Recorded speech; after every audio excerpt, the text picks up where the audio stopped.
Alors j'imagine que tout le monde a déjà vu cette vidéo sur ma chaîne qui avait plutôt buzzé à l'époque où j'affirmais le fait qu'Oppenheimer ne pouvait pas obtenir la meilleure récompense aux Oscars du fait qu'il n'appliquait pas assez bien ses critères d'inclusion. Et finalement c'est tout l'inverse qui s'est passé et du coup j'imagine que tout le monde va me retomber dessus en me disant que j'ai eu tort. Et c'est vrai, en effet, je l'assume à 100%, je me suis trompé. Si cette erreur a eu lieu, c'est parce que j'oubliais de préciser que les critères d'inclusion aux Oscars sont imposés devant et ou derrière la caméra. Ce qui signifie qu'aujourd'hui, il est tout à fait possible de créer un film fidèle au contexte historique comme Oppenheimer l'a déjà fait, et ce sans être exclu des Oscars. Nolan a juste eu l'intelligence d'utiliser ses contraintes comme un outil de travail, et non comme une religion. D'une façon ou d'une autre, je trouve que la cérémonie de cette année a été vraiment bizarre. Voir Killers of the Flower Moon se faire snober à ce point, alors que la thématique du film a clairement été calibrée pour matcher aux conditions politiques des Oscars 2024. Et au passage, j'ai une pensée pour Lily Gladstone, la grande oubliée des récompenses. Ce qui fait qu'aujourd'hui, les autres superproductions sont donc capables de reproduire la même chose qu'Oppenheimer, mais elles ne le font pas. D'une part parce qu'ils vivent dans la peur de ne pas obtenir leurs investisseurs, du fait que les représentations sociales à l'écran peuvent être vues comme le reflet de la production. Ce qui est factuellement faux et Oppenheimer en a d'ailleurs été la preuve vivante. Mais d'une autre, par idéologie pour ne pas dire religion, ce qui est exactement le cas de Disney Pixar, et ça sera le sujet de cette vidéo.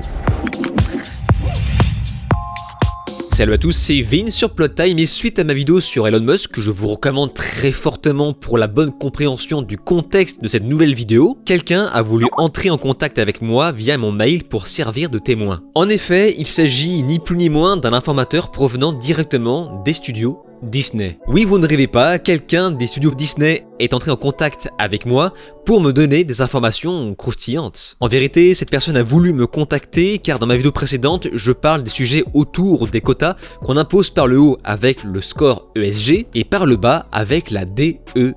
Et là où mes thèses ne restaient que des analyses, cette personne a voulu me parler de vive voix pour m'informer que non seulement tout ce que je vous ai dit s'avère être bien réel, mais aussi parce que c'est plus vicieux qu'on peut l'imaginer, au point où la créativité chez Disney Pixar est devenue totalement bridée. En bref, les employés vivent un vrai cauchemar dans des studios qui s'entretuent à petit feu, dans lesquels plus personne n'a plus aucun contrôle. Vous l'avez compris, cette vidéo est donc très importante, donc n'hésitez pas à la faire tourner, de façon à montrer au plus de personnes possible ce qui se passe réellement actuellement dans les studios hollywoodiens. Avant tout, je précise que ces informations ne viennent pas de moi, et je vais insister avec ça plusieurs fois dans ma vidéo pour me dédouaner en quelque sorte de tout ce qui sera dit dans cette vidéo. Donc abonnez-vous, accrochez vos ceintures car ça va partir très loin, il y a beaucoup de choses à dire, vous n'êtes pas prêts. Mais avant le décollage, il est important de revenir sur une chose dont je ne vous ai jamais parlé sur ma chaîne, CyberGhost VPN, le réseau privé virtuel qui vous permet de vous connecter de façon sécurisée sur votre ordinateur, sur votre téléphone ou un serveur distant. Il va vous rendre invisible sur internet en masquant votre adresse IP, que ce soit chez vous ou sur un réseau public. Vous pouvez surfer anonymement et en toute sécurité. Et en ce qui nous concerne, CyberGhost nous fait redécouvrir internet, en nous permettant par exemple de regarder des vidéos YouTube bloquées en France, coucou l'intégralité de Kaamelott, ou encore débloquer un catalogue supplémentaire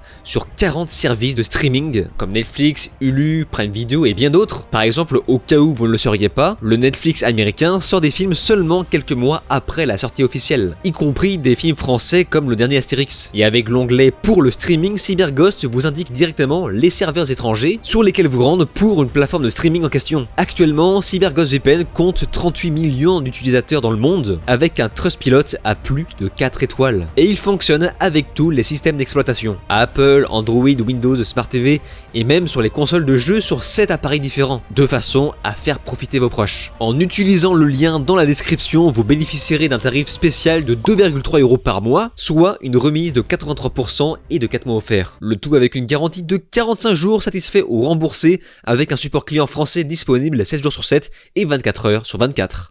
Bien, commençons maintenant le décollage en partant des origines. Souvenez-vous de la fameuse date 2017. Je dis à chaque fois qu'il y a un avant et un après 2017 parce que c'est à peu près à cette période, 2017-2018, que les scores ESG ont commencé à être imposés dans les entreprises. Et ce par l'intervention de BlackRock. Mais ce n'est pas la seule chose qui est intervenue, il y a également eu MeToo. Il est très important de prendre en compte que MeToo était une nécessité. Et vraiment. Car avant son existence, les entreprises étaient un boys club où le harcèlement sexuel et le sexisme étaient bel et bien réels. Les employeurs étaient littéralement en roue libre et il fallait absolument faire quelque chose pour l'arrêter. Ce hashtag a donc fait beaucoup de bien. Mais il a également créé un retour de bâton complètement démesuré où la cancel culture a commencé à prendre une ampleur incontrôlable. En commençant par John Lasseter qui, je le rappelle, a réalisé le premier film Toy Story, le second, Cars, il est celui qui a révolutionné l'histoire de l'animation, pour ne pas dire Disney tout entier, car rappelez-vous, Pixar est arrivé au début de la fin de l'ère du dessin animé 2D chez Disney. John Lasseter avait une place très importante, il était le chef créatif de Disney Pixar. Si vous vous rendez sur sa fiche Wikipédia, vous verrez qu'il a perdu son emploi dû à des harcèlements sexuels. Mais l'informateur en question provenant directement des studios Disney m'a expliqué que ce n'est pas exactement ce qui s'est passé. En effet, ce motif servait surtout de prétexte pour le dégager de la boîte, car il avait apparemment un comportement de gros connard. Voilà, pour le dire de façon beaucoup plus crue. Et la plupart de ses gestes déplacés n'avaient, m'a-t-on dit, rien de sexuel. C'était plus quelque chose d'affectueux, possessif et dérangeant, mais rien qui apparemment ne dépassait les termes de la loi, et d'ailleurs, il n'y a pas eu de jugement. Mais encore une fois, je le rappelle, c'est à prendre avec des pincettes, car ces informations ne viennent pas de moi, mais de là-bas. Et libre à vous de croire ou non cette personne. Bref, John Lasseter est parti ensuite chez Skydance Media en 2018. Et de ce qu'on m'a dit, malgré son départ, les vrais porcs, les vieux blancs dégueulasses sont apparemment toujours à Pixar. Et ce, malgré MeToo, parce qu'ils ont léché les bons culs. Voilà. Là, je redis exactement ce qu'on m'a dit, mot pour mot. Suite à son départ, Jennifer Lee et Pete Docter ont pris la tête, et là, les choses ont commencé doucement mais sûrement à partir en vrille. La naissance diabolique de la DEI. Pendant Black Lives Matter, mon informateur recevait jusqu'à 7 mails par jour de la DEI, donc diversité, équité, inclusion, la fameuse société dont je vous ai déjà parlé dans ma vidéo précédente, pour lire que les blancs devraient avoir honte. Ce faisant, l'entreprise Pixar a décidé d'adapter son contenu à ce mouvement par le haut avec les scores ESG, qui imposent des critères de bonne conduite au sein des entreprises, et par le bas avec la mise en charge de la fameuse DEI. Et c'est comme ça que l'informateur en question est venu à moi, parce que non seulement c'est vrai, ça existe, c'est bel et bien là, mais aussi parce que c'est la source d'énormément de problèmes créatifs au sein de l'entreprise. C'est-à-dire que cette société a appelé les employés à regarder des documentaires pour s'instruire et s'excuser auprès des minorités. Vous savez, la fameuse vidéo qui parle de l'université d'Evergreen ? Eh bien, en fait, moi je prenais ça pour une blague. Je me disais que c'est un exemple de ce qui peut se passer à son paroxysme, sauf que la réalité est que cette idéologie prend de l'ampleur sur tout le continent américain. Et voici comment la DEI procède au sein des entreprises. Avant de commencer la production, les animateurs font ce qu'on appelle une animatique du film, donc un aperçu grossier de ce à quoi peut ressembler le rendu final. Et ce, environ tous les 4 mois. Ils font ensuite un brain trust avec toute l'équipe pour évaluer le produit. Parmi cette réunion doit se trouver obligatoirement un membre de la DEI, un membre non blanc pour évaluer le niveau de racisme sur le projet, afin de vérifier si les minorités ne sont pas trop méchantes, s'ils ont une bonne place, etc. Il n'y a qu'en Occident qu'on peut voir une chose pareille, voilà. Je veux dire, vous ne verrez pas ça au Japon par exemple. Le film Soul a d'ailleurs été créé pour ça, pour correspondre à l'agenda politique suite au Black Lives Matter, même si j'aime beaucoup ce film, c'est pas la question. Mais sachez que selon mon informateur, la DEI était ravie de voir qu'il n'y avait que très peu de blancs dans le film. Ils vont également utiliser le logiciel Final Draft pour calculer le pourcentage de temps de parole accordé aux différentes ethnies et aux sexes. Ce logiciel existe, vous pouvez même l'acheter, d'ailleurs je vous mets le lien dans la description. Il propose également un tableur dédié au calcul de l'inclusion. Et je ne vous cache pas que ça fait un petit peu flipper, voilà, encore une fois, je vous mets le lien. Et quand je vois ça, je ne peux pas m'empêcher de penser aux gens qui me disent que je suis parano quand je parle du wokisme dans des séries du type Invincible ou encore Halo, qui utilisent ce genre de logiciel de façon évidente. Parce que je sais très bien ce que les gens vont me dire, c'est que oui, mais dans la série Halo, il y a un héros blanc, et il y a un méchant noir dans la série Invincible, il y a même un misogyne noir. Vous vous rendez compte? Non mais les gars, je vous parle de moyenne, je vous parle de majorité. C'est de ça qu'on parle là. C'est comme si vous me disiez « Eh mais toutes les filles ne sont pas petites de taille hein. Moi je connais une copine qui fait 1m90. » Non mais merci, on sait qu'il existe des femmes qui sont grandes de taille. Là on parle de généralité. Bref, la mise en charge de ce système a provoqué une panne créative chez Disney. Par exemple, lors du développement d'une série que je n'ai pas le droit de vous dévoiler ici, les employés se sont vus retirer 90% des blagues de départ afin d'éviter de heurter les groupes sous-représentés. Chaque développement de projet est donc une nouvelle épreuve pour n'offenser personne, une véritable hymne à la victimisation. Dans la boîte se trouvent même apparemment des groupes de discussion safe réservés aux membres sous-représentés, donc les racisés ou pratiquants de telle ou telle religion. Enfin les religions opprimées, hein. Est-ce que vous avez Moi, des je vous réunions parle- je où vous les explique blancs que- sont exclus, Madame Luce? La question est simple. D'accord, la question est simple, la réponse aussi. Si vous me laissez pas répondre, ça ne sert à rien. Dans ce cas-là, pourquoi m'inviter? Donc, vous voulez une réponse? Laissez-moi la dire. La réponse, c'est que C'était vraiment très intéressant.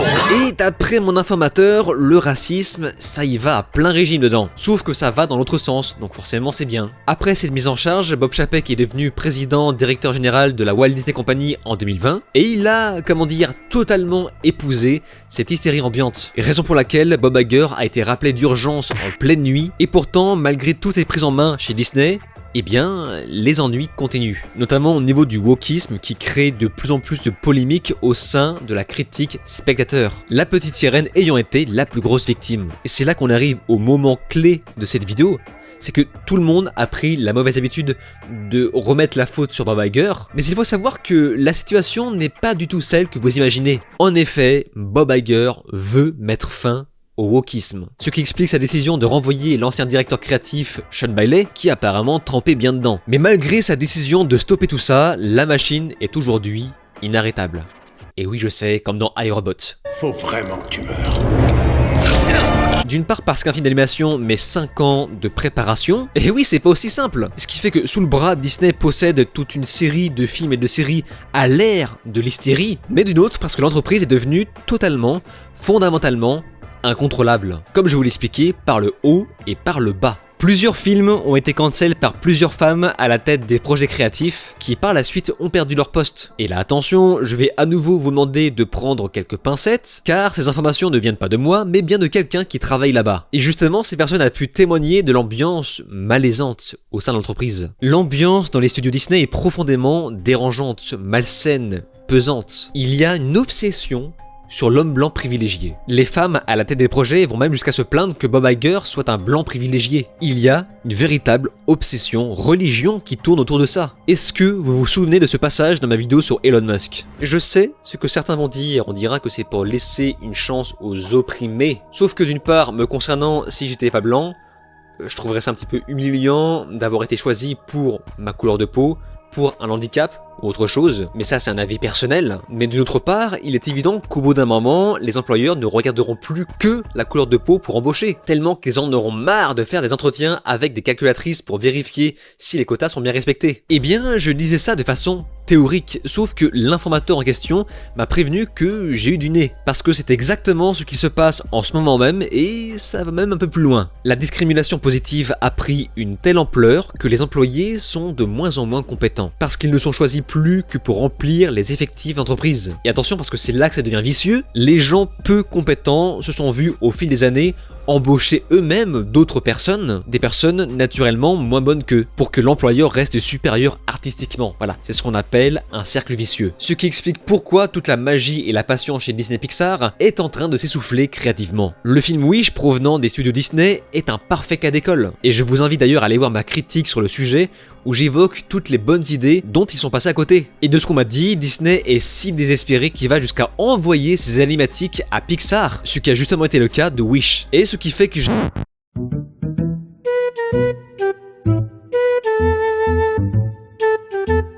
Et là, nous arrivons à la problématique suivante, est-ce que l'Occident est le seul dans ce piège? Comme je vous l'ai déjà dit dans ma vidéo précédente, j'ai vu récemment le film indien RRR, et c'est fou parce que dans ce film, il y a tout ce que l'Occident n'ose plus faire aujourd'hui. Et je me dis que si ce dernier a aussi bien été accueilli par la critique occidentale, s'il a fait autant de bruit, j'ai l'impression que c'est parce que son message dénonce une fois encore les péchés occidentaux, dont l'époque moderne se délecte avec grand plaisir, tel le péché originel. Car il est ironique, voire hypocrite de garder en tête que le quart de ce que propose le film RRR, dans le sens opposé en Occident, nous vaudrait l'accusation de nationaliste, de viriliste, de masculiniste, et j'en passe. Enfin merde, la chanson de fin est une hymne au drapeau de leur pays, c'est dire. Et au fond, même si le fait de s'imaginer que le cinéma indien à l'apparence plus libre fait rêver les occidentaux comme nous, personne aujourd'hui n'essaye de se demander si l'aspect conservateur de RRR n'a en fait pas été imposé comme une contrainte dans le cinéma indien. Et ce, de la même façon que la Chine. Peut-être sont-ils obligés de proposer ce genre de contenu, sous peine d'être invisibilisés. Peut-être que les contraintes sont très différentes entre chaque pays.